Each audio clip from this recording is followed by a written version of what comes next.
कि एक बार न्यूटन चाचा एप्पल ट्री के नीचे बैठे हुए थे। ऊपर से एक एप्पल टूट के नीचे गिरा और फिर उस एप्पल ने न्यूटन अंकल से न्यूटन चाचा से बोला, चाचा जी, आज हम खुद चल के आपके पास आए हैं। आज हमको सेवन कीजिए।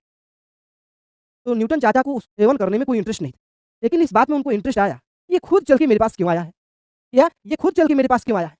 तो कुछ दिन ऑब्ज़र्व करने के बाद, एक्सपेरिमेंट करने के बाद न्यूटन चाचा उस एप्पल के पास गए और बोले कि बेटा, जो तुम खुद चल के आए हो ना, खुद से नहीं आए हो। यहाँ पे तुमको बुलाया गया है अर्थ के द्वारा। किसके द्वारा? अर्थ के द्वारा। बोला कैसे? तो उन्होंने बताया, तुमको पता है इस यूनिवर्स में जितने भी ऑब्जेक्ट हैं, चाहे वो छोटा से छोटा हो या बड़ा से बड़ा, वो सारे ऑब्जेक्ट एक दूसरे को अट्रैक्ट कर रहे हैं। वही अट्रैक्शन तुमको नीचे लेकर आया है। अगर वो अट्रैक्शन नहीं रहता, तुम ऊपर चल जाते, नीचे नहीं आते। तो फिर एप्पल ने पलट के एक क्वेश्चन पूछा, बहुत ही इंपॉर्टेंट क्वेश्चन। तो चाचा आप बताइए कि अभी आपने बोला कि यूनिवर्स के जितने भी ऑब्जेक्ट हैं, वो सारे एक दूसरे को अट्रैक्ट कर रहे हैं।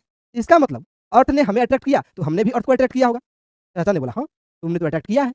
तो फिर एप्पल ने पूछा, तो फिर अर्थ ने चल करके मेरे पास क्यों नहीं आया? फिर अर्थ चल करके मेरे पास क्यों नहीं आया? फिर न्यूटन चाचा ने एक बात बताया कि इसका मतलब तुम मेरा न्यूटन के सेकंड लॉ ऑफ मोशन नहीं पढ़े हो। तुम मेरा सेकंड लॉ ऑफ मोशन नहीं पढ़े। उसमें हमने फोर्स को कैलकुलेट करने के लिए बताया है।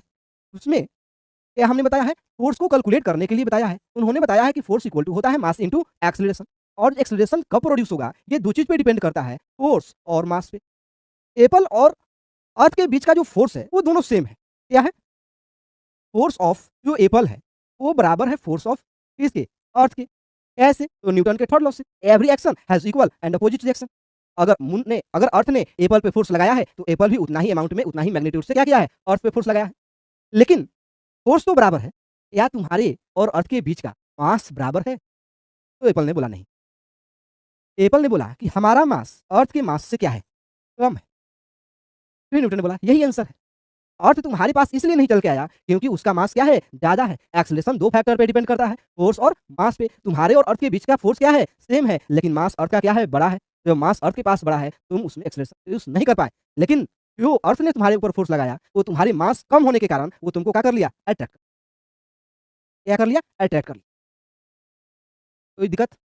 अभी हमने जो बताया उसको कंक्लूड करते हैं। हमने बोला कि यूनिवर्स में जितने भी ऑब्जेक्ट हैं, हमने नहीं बोला, न्यूटन ने बोला कि यूनिवर्स में जितने भी ऑब्जेक्ट हैं, वो सारे एक दूसरे को क्या कर रहे हैं? अट्रैक्ट कर रहे हैं। चाहे वो छोटा से छोटा ऑब्जेक्ट हो या बड़ा से बड़ा ऑब्जेक्ट हो। जिसके पास मास है, वो एक दूसरे को क्या करेंगे? अट्रैक्ट करेंगे। इतना न्यूटन ने बताया।